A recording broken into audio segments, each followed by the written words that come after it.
You have probably seen many movies where hacking is portrayed like this.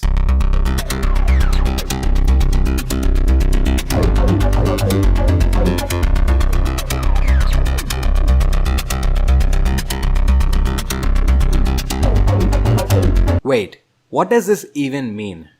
Let me show you what hacking actually looks like. From the point where you're casually browsing the web to the point where your social media accounts were hacked, hacking happened. The hacker was able to take over your digital life. But how did he manage to do that? He might have done one of these three things. Let's see what they each mean. Breaches.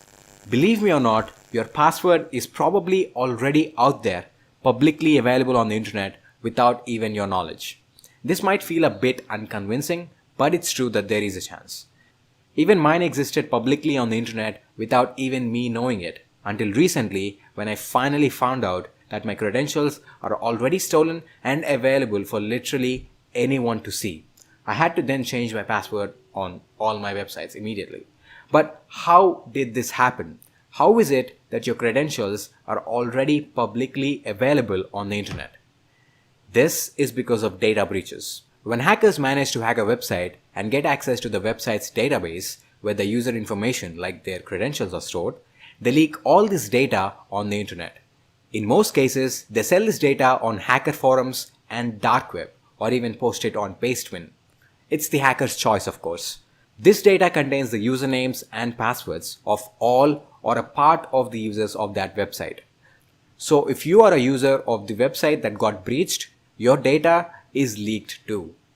Most of the websites hash your passwords before they store it in their database. So a hacker needs to first crack your password hash in order to find your real password in plain text. But I'm not saying that it is impossible to crack a password hash. In fact, most of the data breaches on the internet contain plain text passwords. Many famous websites like Twitter, LinkedIn, 000 Webhost, etc. already suffered major data breaches. And all these breaches are publicly available on the internet, literally for anyone to see. Fun fact, there is a breach compilation available on the internet that contains literally 1.4 billion email password combinations. Think about it, 1.4 billion. If you want to check whether your credentials are included in any data breach, you can go to haveibeenpwned.com and enter your email to search for any data that is associated with that particular email in any of the data breaches on the internet. But let me also tell you, even though your results are positive on this site, your data might still be in one of the breaches, which is not popularly known but still exists. This is the easiest way anyone can take over your social media accounts or online banking accounts or whatever it is. Recently, many YouTubers like Megan Rinks got their channels taken over by hackers because apparently their credentials already existed in a data breach. The best way to stay safe from data breaches is to use a different password for every website.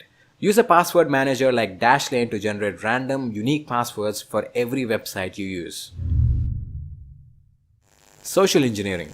This is literally you giving away your username and password to a stranger on the internet.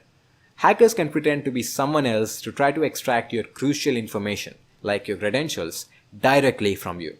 For example, let's say you get a link like this from someone, and this link claims that you can get Instagram likes instantly for free of cost. You click on the link and you're taken to a very convincing website that claims to offer you free likes for your Instagram posts. If you put in your Instagram credentials on this website, thinking that this is a legit website, well, you're hacked. This is called phishing. It is one of the several types of social engineering attacks, and it is also the most common technique hackers use. Now, this is obviously not limited only to Instagram. You may end up losing your other social media accounts, email accounts, or even your online banking accounts through social engineering. However, the way a hacker approaches you to perform this social engineering can vary. And sometimes, even if you're not a computer illiterate, you may still fall for it. A hacker can also install a rat on your device through social engineering. A rat is nothing but a malware that gives the hacker remote access to your device. By installing a rat, the hacker will be able to do literally anything, like stealing your credentials for different websites by using a keylogger, stealing your photos and videos, finding your exact GPS location, or even operating your device's camera or microphone without your knowledge. For example, look at this innocent SMS I received, which claims that if I install this network carrier app, I will get free internet data. I click on the link and download the APK. It does look like the official app of the network provider. Well, actually, it is indeed the official app of the network provider. But a rat is binded to this app by the hacker. As soon as I install this on my device, the hacker has complete access to my device. I was recently targeted by someone and they tried hacking my YouTube channel through social engineering. I've already made a video about it explaining what happened. If you are interested, you can watch the video by clicking the link in the description below. Man-in-the-middle attacks. Now this type of hacking is not very likely to occur, but there is a chance that you can get hacked by man-in-the-middle attacks. In this attack, a hacker can put himself as the man in the middle between you and the internet you are browsing. Let's say you're browsing internet from a public Wi-Fi network. Anyone who is using the same Wi-Fi network will be able to put themselves as the man in the middle, and they can see your internet traffic or even modify it. This means they will be able to see literally everything that you are sending and receiving from the internet using that public Wi-Fi. But as I said, it is very unlikely to happen because most websites nowadays use HTTPS connection, which means the traffic between you and the website is encrypted, and no man in the middle will be able to extract this internet traffic.